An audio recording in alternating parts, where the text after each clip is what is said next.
জামাতে ইসলামী তাদের দলের নিবন্ধন ফিরে পেয়েছে। বাংলাদেশের সাধারণ জনগণের সাথে আমিও উচ্ছ্বাসিত, আনন্দিত এজন্য যে গণতন্ত্র বিকাশে বাংলাদেশের এই মুহূর্তে জামাত ইসলামের নিবন্ধন এবং প্রতীক অত্যন্ত গুরুত্বপূর্ণ।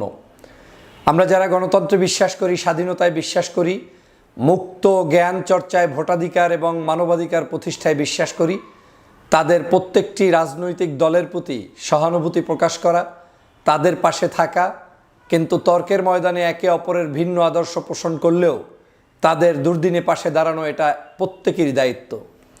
আমি মনে করি গত ফ্যাসিস্ট শেখ হাসিনা সরকার বাংলাদেশ জামাত ইসলামের উপরে নির্বিচারে গুলি করে মানুষদেরকে হত্যা করেছে, নির্যাতন করেছে, নিপীড়ন করেছে, দলের নিবন্ধন বন্ধ করেছে, প্রতীক বন্ধ করেছে, রাষ্ট্রীয়ভাবে গেজেট প্রকাশ করে এই দলটার সকল কার্যক্রম পর্যন্ত নিষিদ্ধ করেছে।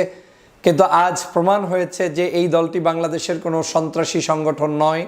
এই সংগঠনটি বাংলাদেশের গণমানুষের কাছে জনপ্রিয় একটি সেকেন্ড লার্জেস্ট পার্টি হিসেবে বাংলাদেশে এই মুহূর্তে জনগণের কাছে বিশ্বাসযোগ্য একটি সংগঠন।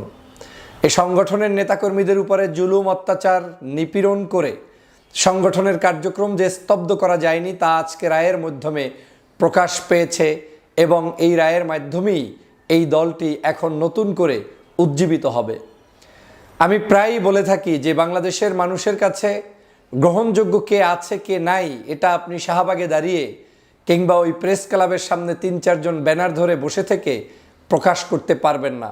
গণমানুষের কাছে যেতে হবে, তাদের জানাজাগুলোতে যেতে হবে, মানুষের কাছে জিজ্ঞেস করতে হবে। শতকরা মানুষদের যাদেরকে জিজ্ঞেস করবেন এই মানুষগুলোর ব্যাপারে তারা সৎ চিন্তা ধারণ করে, লালন করে এবং বিশ্বাস করে।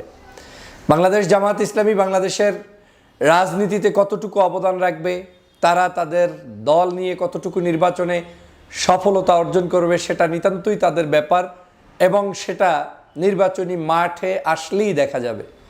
কিন্তু নির্বাচন আমি কার সাথে করব, কাকে নিয়ে করব? এই মুহূর্তে বাংলাদেশের যখন শেখ হাসিনা পালিয়ে গিয়েছে, অবৈধ 16 বছর পর্যন্ত কোনো ভোট হতে দেয়নি, সেই দেশে নিশ্চয়ই বাংলাদেশের বাকি যে রাজনৈতিক দলগুলো রয়েছে তাদের বিচরণ বৃদ্ধি করা দরকার এবং তাদেরকে সাথে নিয়ে ইলেকশন করা দরকার।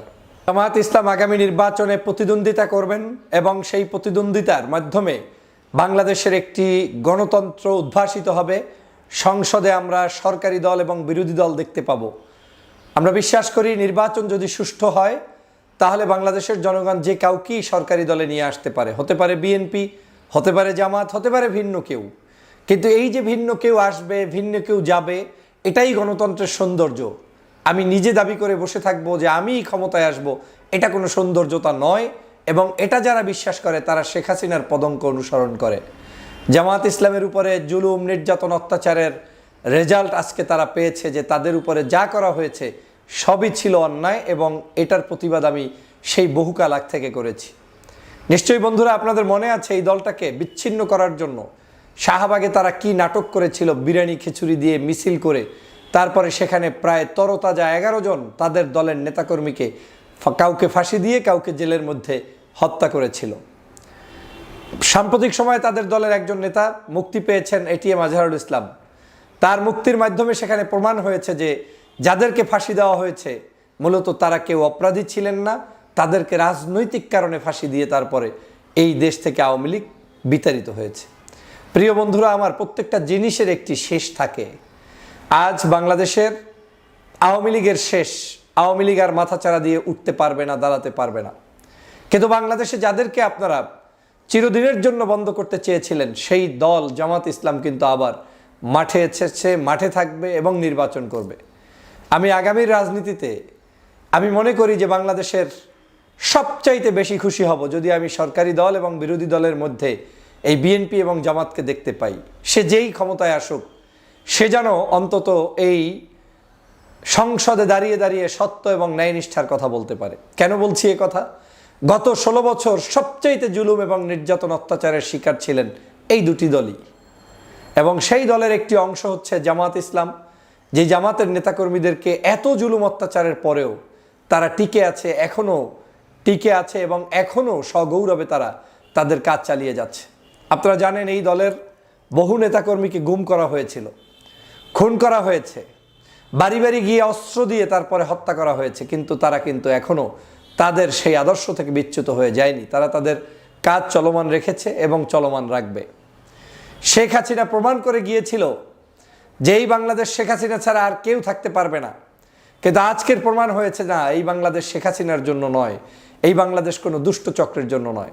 আজ শেখ হাসিনার কিন্তু বিচার কার্যক্রম শুরু হয়েছে এবং সেই বিচারটি আপনারা জানেন যে সরাসরি সম্প্রচারিত হচ্ছে বিটিভি সহ সকল জাতীয় আপনার পোর্টালে, সকল টেলিভিশনে, সকল নিউজ পেপারে সরাসরি এগুলো প্রচার হচ্ছে, দেখানো হচ্ছে।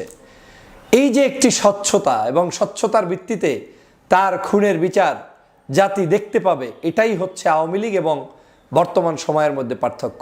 আওয়ামী লীগ হলে কি করতেন? স্বচ্ছতার দরকার নাই, যাকে পাও তাকে পাও, গ্রেপ্তার করো, মেরে ফেলো, শেষ করে ফেলো। আর এই শেষ করতে গিয়েই আজকে তারা ধ্বংস হয়ে গিয়েছে।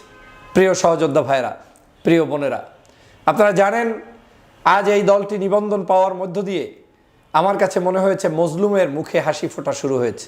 যদি আজ দিলওয়ার হোসেন সাইদি সাহেব, কাদের মোল্লা নিজামী, এরপরে তাদের দলের অন্যান্য নেতাকর্মী যারা আছেন, তারা যদি জীবিত থাকতেন তাহলে হয়তো তারা তাদের আত্মা শান্তি পেত, কষ্ট পেত না।